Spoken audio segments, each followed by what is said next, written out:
আমি ওই দিন আমার বোনকে অবাক হয়ে দেখছিলাম। ও আমার হাত ধরে বাড়ি ছেড়ে দেয়। আমার বিয়ের 5 বছর হতে চললো, আমার কোনো বাচ্চা কাচ্চা হয় না।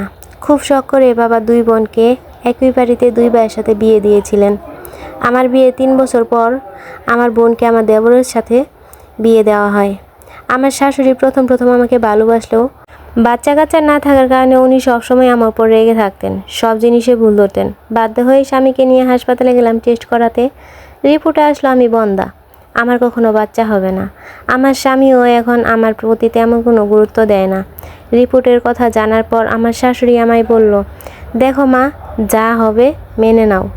আমি আমার বড় ছেলেকে আবার বিয়ে দিব। আমার সংসারে তো একটা আলোর প্রয়োজন আছে। তুমি থাকতে পারো এই সংসারে, কোনো সমস্যা নেই। আমি জানি আমার স্বামীও তাই চাই, তাই মেনে নিলাম।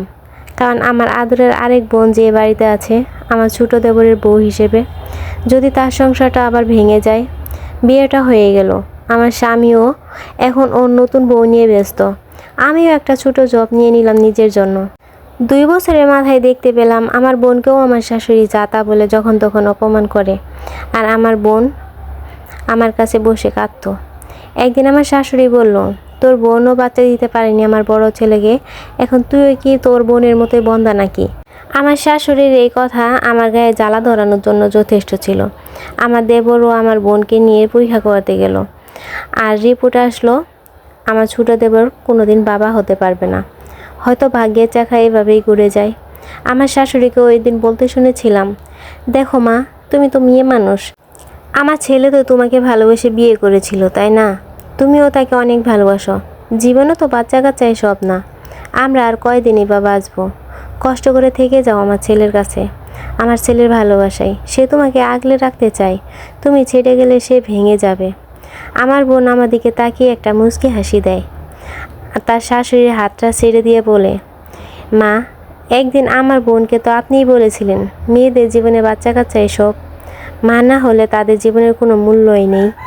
ওই দিন যে আমার বোনটা ভেঙে গিয়েছিল, আমার বোনের ভালোবাসার মানুষটাকে আপনি অন্যের হাতে তুলে দিয়েছিলেন। কোথায় ছিল আপনার সেই নেই কথা? শাশুড়ি লজ্জায় চোখ নামিয়ে নেয়, সাথে থাকা তার স্বামীও। আমি ওই দিন আমার বোনকে অবাক হয়ে দেখছিলাম। ও আমার হাত ধরে বাড়ি ছেড়ে দেয়।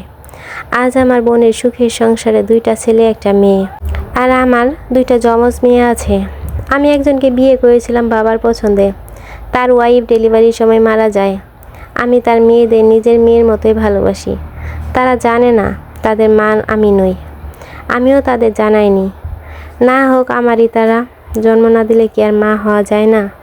গল্পটি আপনাদের কাছে কেমন লাগলো বন্ধুরা, অবশ্যই কমেন্টের মাধ্যমে জানাতে ভুলবেন না। যদি আপনাদের গল্পটি ভালো লেগে থাকে তাহলে অবশ্যই লাইক, কমেন্ট, শেয়ার করে পাশে থাকবেন। এরকম নতুন সুন্দর গল্প পেতে অবশ্যই আমার পেজটা ফলো দিয়ে পাশে থাকবেন বন্ধুরা। আজ তাহলে বিদায় নিচ্ছি। সবাই ভালো থাকবেন, সুস্থ থাকবেন। Tata and take care. আল্লাহ হাফেজ।